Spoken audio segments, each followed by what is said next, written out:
করতে চাই আমাদের প্রদেশ কংগ্রেসের সভাপতি যে অ্যানাউন্সমেন্টটা করেছেন প্রদেশ কংগ্রেসের দায়িত্ব নিয়ে যে জুজ এখন হবো এই অ্যানাউন্সমেন্ট আসাম প্রদেশ কংগ্রেসের সভাপতি গৌরব গগৈ মহাশয় করেছেন। এখন প্রশ্ন হলো এই জুজটা কি? এই জুজটা হলো অন্যায়ের বিরুদ্ধে জুজ, জুলুমের বিরুদ্ধে জুজ, নাইনসাফির বিরুদ্ধে জুজ, হিমন্ত স্বৈরাচারীর বিরুদ্ধে জুজ, হিমন্ত দুর্নীতির এগেইনস্টে জুজ, হিমন্ত যে আসামকে লুটপাট করে নিচ্ছে সেই লুটপাটের বিরুদ্ধে জুজ। এই জুজের আসল উদ্দেশ্য হলো এই লুটপাটের দুর্নীতির এগেইনস্টে জুজ। আপনারা সবাই এই জুজে সামিল আছেন তো?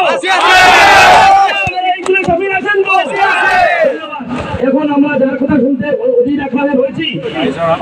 আচ্ছা, আমাদের যেটা প্রোগ্রামটা হলো আসল এটা যে আমাদের প্রদেশ কংগ্রেসের সভাপতি উনি আপনাদের কথা শুনতে এসেছেন। আপনাদের সমস্যা কি, আপনাদের অসুবিধা কি আমরা পূর্বেও আলোচনা করেছি। তাই আপনাদের এই উত্তরাঞ্চল ডিপি থেকে জাঞ্জিবাজার থেকে দুই একজন মানুষ আপনারা সিলেক্ট করে আপনারা বলুন আপনাদের এই অঞ্চলের অসুবিধাটা কি। এখন বুলবুল ভাই বলবেন। আমার অনুরোধ থাকবো আপনাদের কাছে, কেউ টিকিট দাবি দিয়ে কোনো বক্তব্য রাখবেন না। এখানে যে সমস্যা আছে ওই সমস্যা নিয়ে আপনারা বক্তব্য রাখবেন। ধন্যবাদ। মই উত্তরাঞ্চল ডিপি মন্ডল প্রেসিডেন্ট।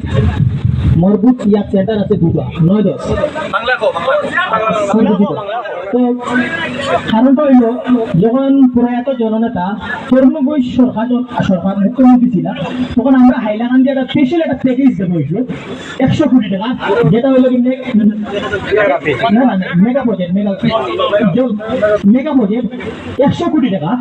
তো বর্তমানে এই মেগা প্রজেক্ট যেটা স্পেশাল প্যাকেজের কারণে আমরা তরুণ গগৈ মহাশয় যিনি আজকে দিন আমাদের বুকুর মধ্যে আছেন রত্ন, উনি দিয়েছিলেন 100 কোটি টাকা আলগাপুর কনস্টিটুয়েন্সি এবং মডেল হসপিটাল। কারণটা হইল গিয়া এই যে যখন যাব হয়েছে আমরা এখানে বাই ইলেকশন হয়েছিল, প্রয়াত জননেতা শহীদুল চৌধুরী মারা গেছিল, তার পিছনে যেমন আমরা মন্দিরও এখানে এমএলএ মারা ছেলের মোকাবিলা হইয়া প্রায় লগভগ 900 কোটি এখানে জিতেছিলাম। তো আমরা একটা প্রজেক্ট দিয়েছিলাম 100 কোটি টাকা। বর্তমানে আমরা 14টা জিপিতে এই পানীয় জল থেকে আমরা বঞ্চিত। আপনার কাছে অনুরোধ পার্লামেন্টে কিভাবে আমরা এই 14টা জিপিতে জল পাওয়া যায়। বর্তমান যেগুলা বুথ আছে 9-10 সাল এইগুলা মানুষ আইতে হইলে রাস্তার এমনও দুরবস্থা আছে, বর্তমানে এমনও দুরবস্থা আছে আপনি চাই গেলে দেখি নিবা এমন অবস্থা আছে, এই রাস্তার অবস্থা এটা হওয়ার মতো না। তো আমি আজকে গৌরব গগৈ মহাশয়ের এখানে খুশি হয়েছি। একটা জিনিস আমি আমার গৌরব গগৈ মহাশয়ের আমি একটা জিনিস জানি, কংগ্রেস যে দল হইল গিয়া এটা আদানির আমদানি কংগ্রেস যায়, আদানির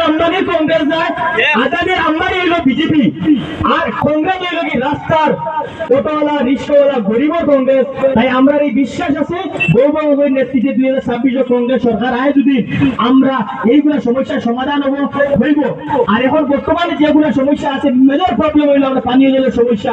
বর্তমান 14টা জিপিতে আমরা পানীয় জল পাই না। এই 100 কোটি আমার প্রয়াত জননেতা যার নেতৃত্বে যার প্রচেষ্টায় আমরা এখন তার আদর্শ অনুসরণ করি কংগ্রেস করি, আমরা কংগ্রেস করি। আজকের দিনে আমরা কংগ্রেস করি, আর যতদিন রক্ত থাকবো শরীরের এক বিন্দু ততদিন পর্যন্ত আমরা কংগ্রেসের হইয়া আমি স্যার আপনার কাছে বলবো আমরা 100 কোটি টাকার বর্তমান পানি জলের সমস্যা আপনি গেলে দেখি বিল্ডিং সব কিছু বানাই দিচ্ছে, কিন্তু পানিকে এখনো আহা নাই করো। এই আমাদের এলাকার এই প্রবলেম 14টা। ধন্যবাদ।